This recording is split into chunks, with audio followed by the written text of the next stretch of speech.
My name is Brittani Bo Baker. My dad is Al Bubba Baker. He played in the National Football League for 13 years, and not only did he play in the National Football League, he dominated the National Football League. He led the league in sacks. He was Rookie of the Year in 1978, but unfortunately his sacks were unofficial at the time, so he's having a hard time getting into the Football Hall of Fame, but he will get there.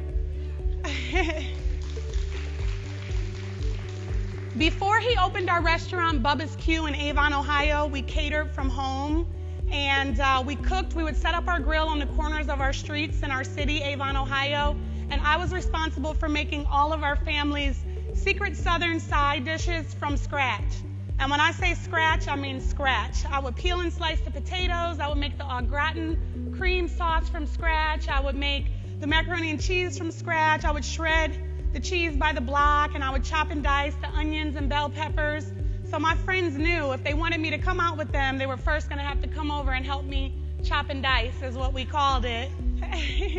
A few years later, my dad opened our restaurant in Avon, Ohio, and I was away at college at this time. So he offered me a position to come back home and work in the family business. Now, while I was at college, I was only making $60 every other week working in the athletic department. So it was easy for me to take him up on the offer to come home to work in the business. So when I got back home, I started working every position in the restaurant, from bus, dish, host, carry out. But I learned when I was doing those things, everything that goes into operating a business. Now at that time I was like, oh my gosh, why do I have to be a busser and a dishwasher? You know, like, can't I just come back and be a manager? But I had to learn all of the ropes that went into it. And I still took more of an interest into the back office things, the bookkeeping and the accounting. And in 2006, at the end of the year, my dad and I patented our product, our boneless baby back ribs. This is an actual slab of ribs. They're cooked with the bones in, they're slow smoked, they're seasoned, and then we remove the bones. So this is a rib you guys can eat with a knife and a fork, no mess, no fuss. And my dad and I are partners in this product because I saw the vision for this product from the beginning like he did. I knew years prior he had actually started working on a patent for this product, but he had gotten away from it because he was so busy. And he started it because my mom didn't like barbecue because of the mess. She wouldn't pick up the ribs and get messy. So when the restaurant opened and I noticed how many people too would just eat around the bones, I told my dad, like, we need to get back on that patent because there's so many people that will enjoy a rib with no bones. So he told me to stay on top of him to make sure he got it done this time because he was so busy. So that's exactly what I did. I found our patent attorney. I scheduled the meetings. I made sure the paperwork got back to the attorney on the deadlines. And we rented a plant from this local grocery store when they weren't using it. It was called Heinen's. So we would go in their plant in a 40-degree big cooler, basically, and we were working in the plant. We would produce our product from 10 o'clock at night. We would work in that plant until 7 o'clock in the morning because they were coming in at 9 o'clock. And then on the weekends, we would be in there from 7 o'clock in the morning until 5 o'clock p.m. And at 5 o'clock p.m., I would go back to the restaurant to manage the dinner shift at the restaurant. So some people ask, you know, why are you his partner? But that's why I'm his partner, because I put in the grind with him to bring the product to life. And I have experienced the ultimate highs and the ultimate lows in business. In 2012, I remember walking in on my parents and they were sitting on the couch and they were crying. Now my dad is 6'8", 350 pounds. So to see him cry, it doesn't happen often. And him and my mom told me that the numbers in the restaurant were down and we were going to move on to the next chapter. And I said to them, I mean, you guys are sitting here crying. If we're going to move on to the next chapter, like, we don't want to go out this way. Like, if we're going to go out, we want to go out on our own terms with the celebration, and we have something better at the next level, like, not like this. So they looked at me and they said, Brittani, there's absolutely nothing that you can do to keep this restaurant from closing or to get us to change our mind. Now, I always accept the challenge, even if it's from my parents. So the first thing I decided I needed to do would be to move out of their house, because at this time, I'm basically living in their basement, so I'm like, they're not going to take anything I say seriously, living downstairs from them. So it just so happened, a friend of mine, she was my best friend from kindergarten, she worked at the restaurant too, but she was in a bad relationship with her boyfriend, so she needed to move out of her place. So we found the perfect place in days, and we moved out. When I was moving out, my mom was like, why would you go now? Like, do you realize you're not going to have a job in a couple of weeks? Like, what do you think you're doing? But I just knew in my heart that we were going to get through this difficult time. So I remember when we moved into the place, my friend, she was looking at me, she was twiddling her fingers, twiddling her toes, and she was like, Brittani, my dad tells me I seem to make a lot of bad decisions, and he seems to think that this is going to be one of those bad decisions because if the restaurant closes, neither one of us are going to have a job. And I looked at her, I have no idea where I got the strength and the confidence from, and I told her, I said, we're going to be okay. Now, all of the other staff, they're hearing rumors. My dad had stopped ordering food. My brother's best friend, he worked there, he quit. People are quitting. Like, they're like, we're not going to have a job soon. I got to find something else. So I stayed up late nights working on a business plan to present to the banks, and I was reaching out to them for financing, but I kept on getting denied because we were showing a loss. We had no profit, so nobody wants to give you money to help you if you aren't showing a profit and an income at that time. This is also around the time that I started to apply for Shark Tank. So I literally applied to 20 banks, credit unions, everybody I was reaching out to.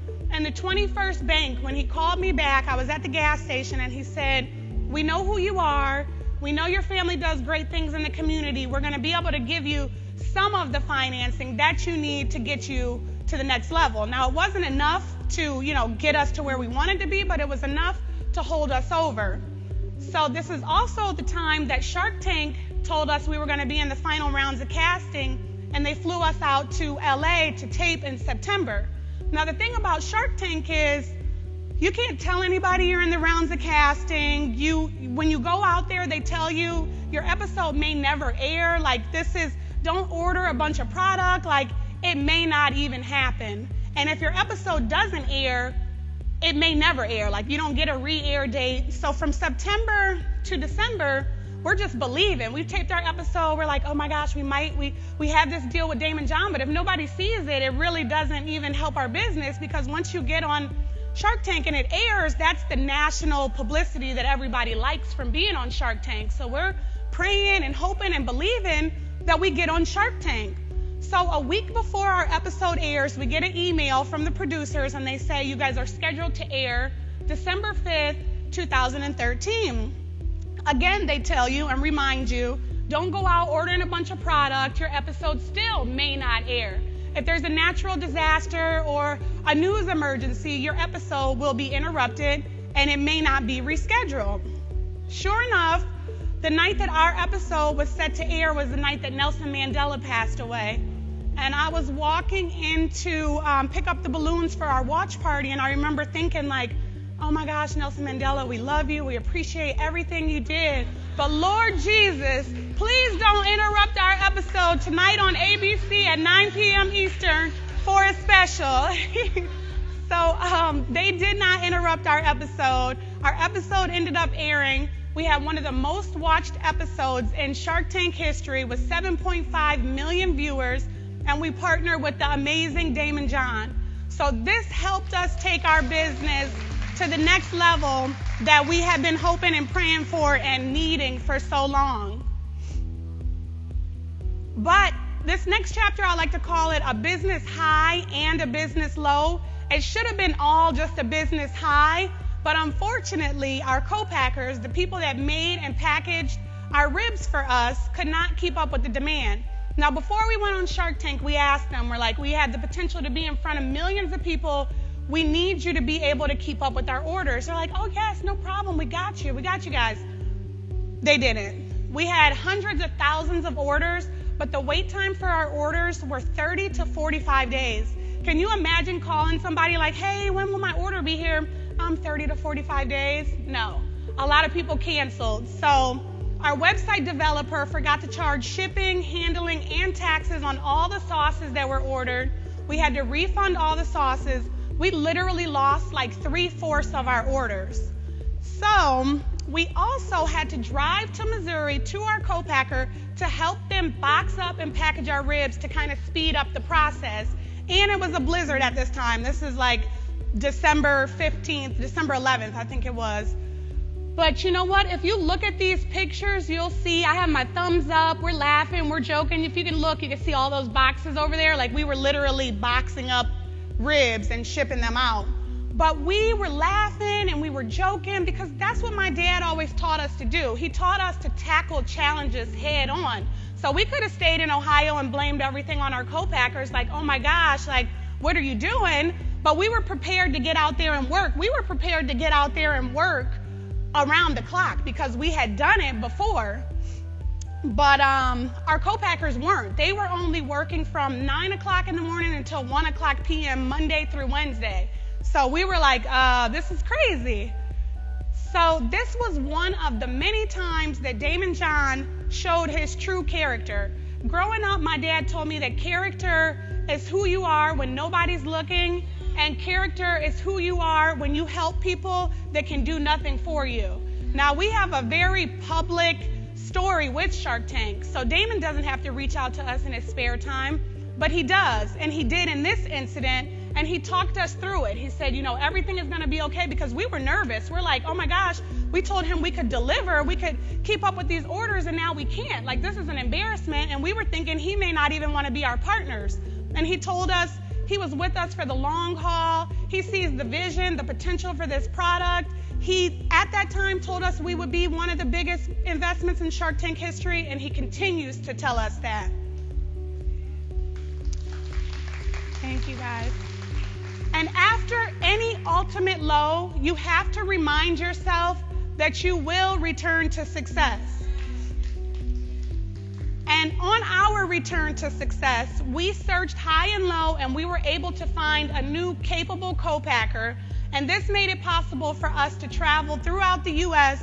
to promote our product. We started going on QVC Weekly. We were appearing on the local and national news stations. We were on Good Morning America.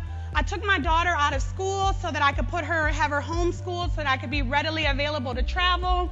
And I'm finally living my dreams. Like, these were the dreams that I had envisioned for myself when we said we were going to patent these ribs and share them with the world. I planned on relocating to Florida. My brother was running the restaurant. We had a deal with the burger pioneers, Hardee's and Carl's Jr. They purchased 1 million pounds of our boneless ribs. So to us, that was proof of concept for everybody that told us nobody wants a rib with the bones removed. And I'll tell you guys, if you start a business, anything you do that you believe in, you will always have people telling you it can't be done, don't do it, don't waste your time on it, but you have to ignore those people. So we had so many people that would tell us, nobody wants ribs with the bones removed, that's the best part. So that 1 million pounds for us was our proof of concept. There's a picture here, me and my dad on QVC. We sold out our product on our first appearance on QVC. We're traveling around to the grocery stores. Together, we were able to take our product from $150,000 in sales to $16 million in sales. But after any ultimate high comes an ultimate low. So to me, this was an ultimate low. Our accounting team decided that I didn't need to travel, that my dad, Bubba, would be the face of the brand, and I was just going to stay back from now on. Now, I had been on the road every week, and I was loving it. So I had been prepared to move to Florida. My lease was ending. I had found my daughter a new school that she was going to start in Florida. At this time, I was looking at it like a low. I had came back home, back to Avon, Ohio, from being on the road, just traveling, and I was sad. I was just down, and I was kind of feeling sorry for myself, thinking I wasn't good enough, thinking I got the boot from my own company. But at that time, I travel around and I motivational speak, and I wasn't practicing what I preach. I was just looking at it the wrong way, just looking at it from the wrong perspective. But at that time, I personally needed to do something to distract myself from the negative thoughts that I was putting on myself.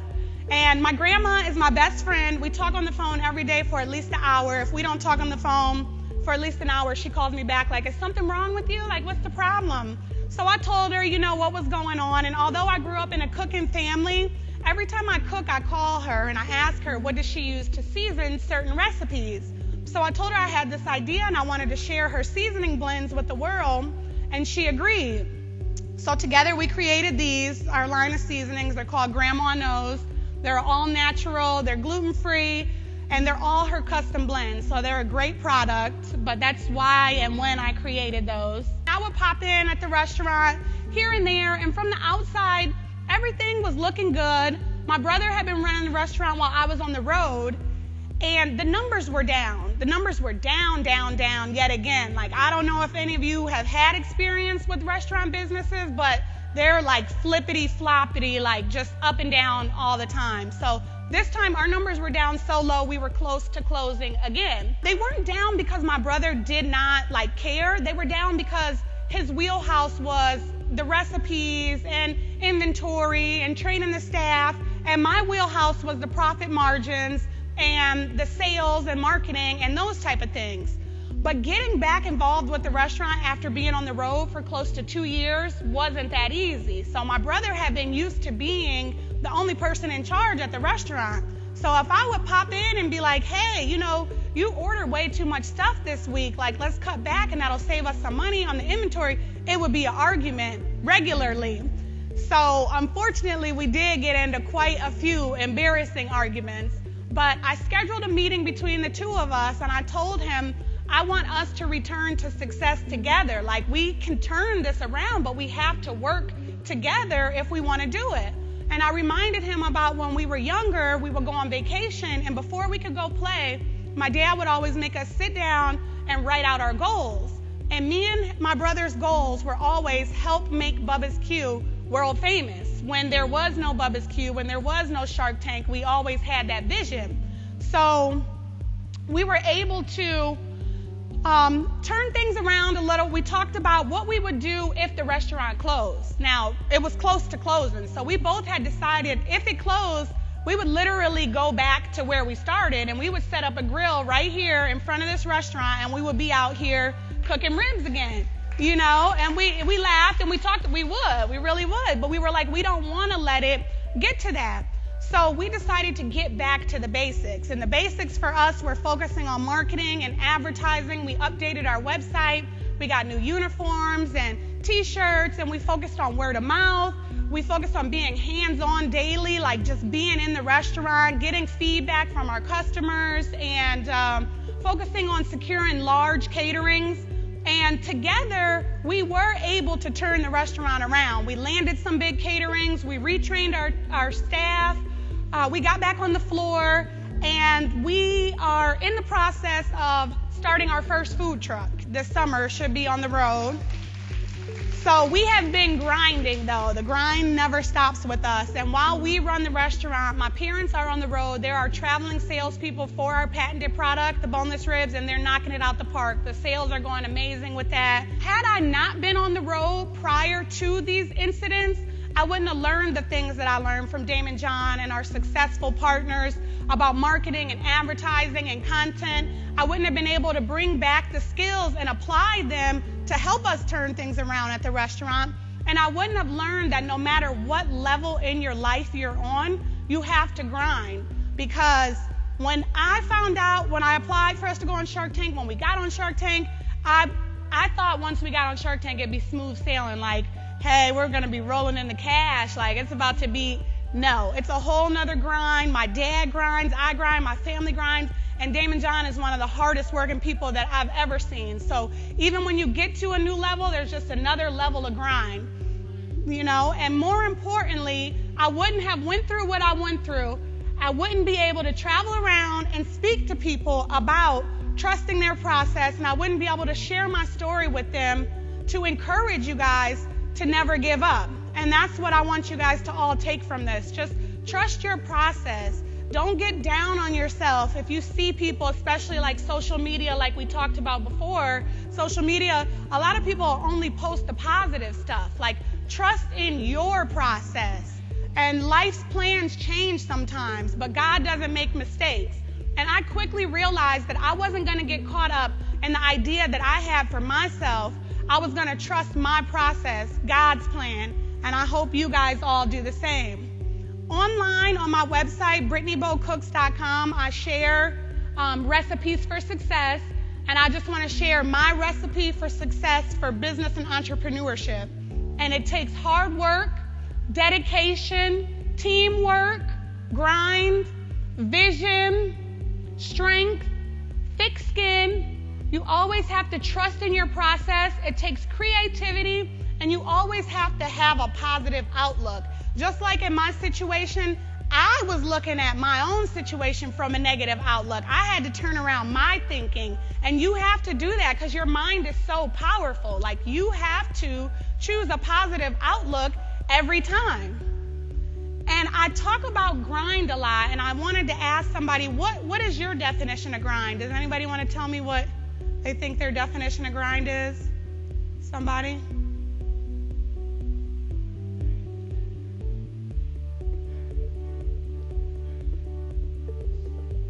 You got it. Grind is just grind it out, put in the work, tackle every challenge that comes at you. And our partner, Damon John, this is his new book, Rise and Grind. We're blessed to be included in this book alongside of some other very successful entrepreneurs. And in it, they share their rise and grind stories for success. And I want to give it to somebody. I'm going to give it to you because you volunteered. But you can also get that book at Barnes & Noble and Amazon.com, and it really is a great book. I just want to leave you guys with this. It's a poem that's a favorite of mine, and it's called Be a Winner. The winner is always a part of the answer. The loser is always a part of the problem. The winner always has a program. The loser always has an excuse.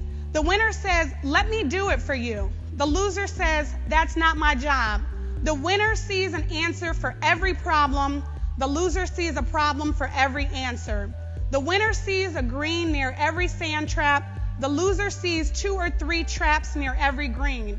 The winner says, it may be difficult, but it's possible. The loser says, it may be possible, but it's too difficult. I want you all to remember to be winners and trust your process. Thank you guys so much for having me.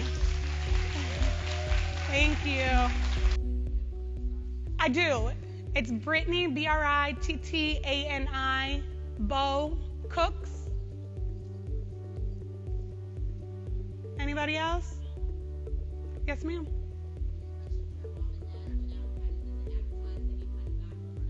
Yes.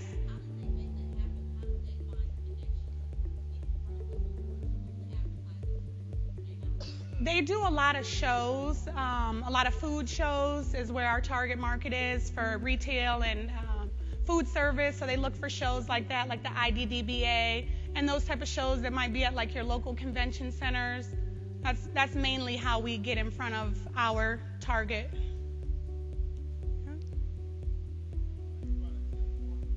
It's pork. Yeah, it's a baby back rib right now, but we have the patent for St. Louis ribs too, but it's pork. Right now, we have about 10 employees, 10 on the team, but then we have, I would say 10. For our patented product, and then our restaurant's separate, so our restaurant is about 30 people.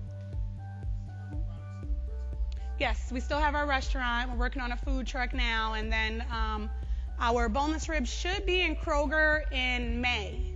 My dad's working with Kroger right now, so, yeah. Thank you, guys. Yes, sir.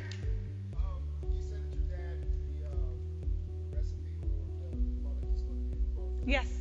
Yes. Could you tell us about that meals that happens to coordinate your product? Oh my gosh, it's a lot. It's a lot. Like, we're also talking to Walmart right now, but they make you, certain stores want to see a certain label, so you have to have a label that'll stand out. You can give your product to people and get direct feedback from them and see what they want what they want in their product. A lot of research and development just goes into it. Just kind of think about what would you buy and why would you buy it, and that's what kind of brought us to the boneless ribs. Just we saw a lot of people that would pick around the bone, but it's a lot of work goes into it, and we'll have a label that we think is good to go, and then we give it to somebody and they're like, no, lighten it up, put Bubba's face on there. We want to see Bubba's story on there. And then we go back, we try it again. They're like, oh, no, make the story cursive. Like, I mean, there's a lot that goes into getting into these stores. Yes, sir?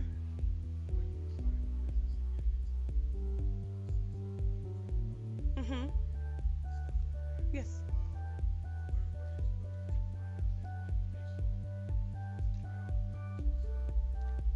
Yes, I went to Google and I Googled trademark attorneys and copyright attorneys and patent lawyers. And there's some other programs like LegalZoom and stuff, but I wanted to go straight to an attorney, and then they'll do like a copyright search or a patent search to see that somebody else isn't already doing that or doesn't already have that. But that way you can get like direct feedback instead of just going ahead with the design and then find out later that somebody else is doing it. You know what? We paid in increments. So, if you find somebody that'll work with you, I wouldn't even tell you a number because I don't want to scare you away from the process. You know what I mean? Like, if you find the right person, and that's with any product, you say, I'm looking for the right partner that'll work with me on this, and you just believe, and you might find somebody that'll even put the money up front for you, So we paid, he would do a search, and he'd say 500 here, 1,000 here, 500 here, but, then you'll have 30 days to pay some of those invoices too. So if you believe in something, just go for it, cost or not, Yeah. Yes, sir?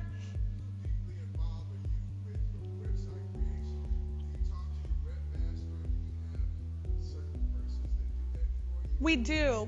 We have a team, a social media team, and we'll meet weekly and talk about, a content calendar, what specials are going on, what holiday it might be, what sports events are going on, and then we'll plan accordingly around that for the content for the week.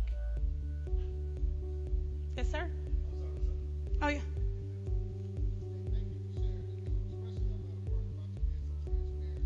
Thank you.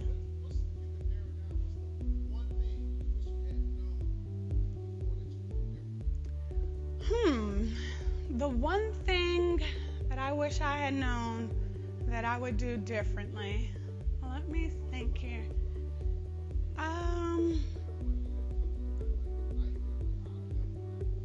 I would have probably picked a better co-packer in the beginning that could keep up with the demand for our order, because we missed out on a whole lot of orders and a lot of money. And I would have kind of tried to figure them out better instead of trusting somebody with one of the biggest days of our lives to kind of mess it all up for us. But no hard feelings. But yeah, I would have did a little more digging. Yes, ma'am. So the person who didn't line up everything for the sales and the shipping and all of that, how did that come about, and how did you guys rectify that really quick? Well, he called me first instead of my dad, and he said, hey, Britt, can you tell your dad that I forgot to charge shipping and handling and taxes on the sauce? So it didn't go over very well. But, I mean, it is what it is. Our options were either we ship it out and we lose more money paying for shipping and handling and taxes, or we refund their orders, and if they decide to reorder with us, which 9 out of 10 didn't, because if you order something and it's a headache from the jump, you really don't want it again. But it's just, you got to deal with it at that moment, and that's all we could do, is just hope and pray that we would have another opportunity to get it right the next time.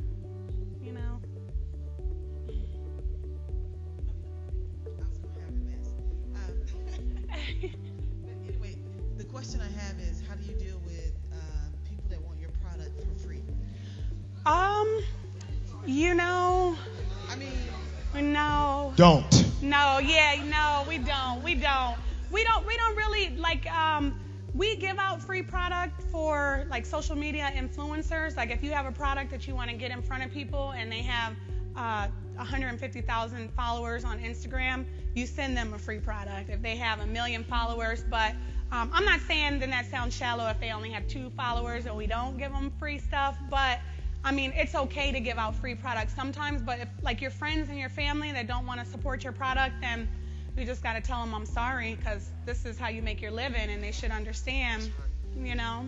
Brittany, Yes, sir. can you talk about, just because while we have you here, Yeah, I want to absolutely. make sure that we ask all of the right questions because Absolutely. I want everybody to be well versed on, during this day and this age, what makes a successful business.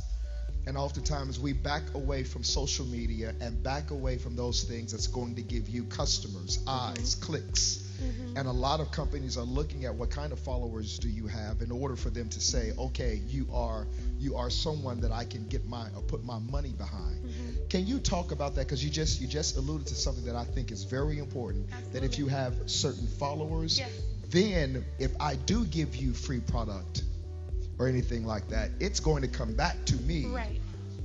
as some kind of revenue. But there is a give and take in business. Exactly. Otherwise, you're gonna end your business before it starts. Exactly. Can Yeah. you talk about that? No problem. When you give people stuff, if you do, you should let them know what you expect in return for that. Because if you give somebody something and they have all those followers on social media and then they don't post it, it was pointless, you know. So as far as that goes and your question too, I would just say kind of stay up on things. I know the social media and things are kind of hard to stay up on, and sometimes you want to just be like, ooh, I don't mess with that stuff. But if you have a business, you can take a quick class or a quick course on social media and what's new and what is effective for business right now, because those things are really important. And use hashtags. Sometimes they seem annoying and people are like, don't overflood with hashtags. If you have a business, that's how you get found with hashtags. I have a quick story. I have a friend. She does my nails. She does like the stones and the designs and everything. Her name is Rhea. And she has a deal with Kiss Nails, you know, the nails you see in the stores. And I asked her, how did you get that deal? She got it from Instagram. They just scrolled across one of her hashtags, and now she makes a lot of money selling her designs to Kiss products. Yeah. I see you doing the inspiration, and I saw your ingredients to success up there. What's the next step for you personally in developing you? Thank you. That's a very good question. My next step is just pursuing my passions. My passions are speaking to people. I like to travel. I like to share my story because there was a time when I was not sharing my story. So I like to share my story just to encourage other people. Sometimes from the outside looking in, everything looks, you know, magnificent. But deep down inside, you never know what's going on with people. So even when I was home and I was sad and I had basically, you know, felt down and out, I would still post something motivational, but it wasn't really what I was feeling. I just posted it because people wanted to see it, you know. So I told myself, I'm going to pursue what makes me happy. And sometimes some of the other people that expect a lot from me get put on the back burner because I have to pursue what makes me happy and makes me full. And yourself is the most important, and that's what I'm focusing on, just being myself and being happy and sharing my story. Thank you. Brittany, how do you balance all of that with managing everything with your family business, other things that you want to do individually, and being a mother amongst any other hats that you wear as an amazing woman that you are?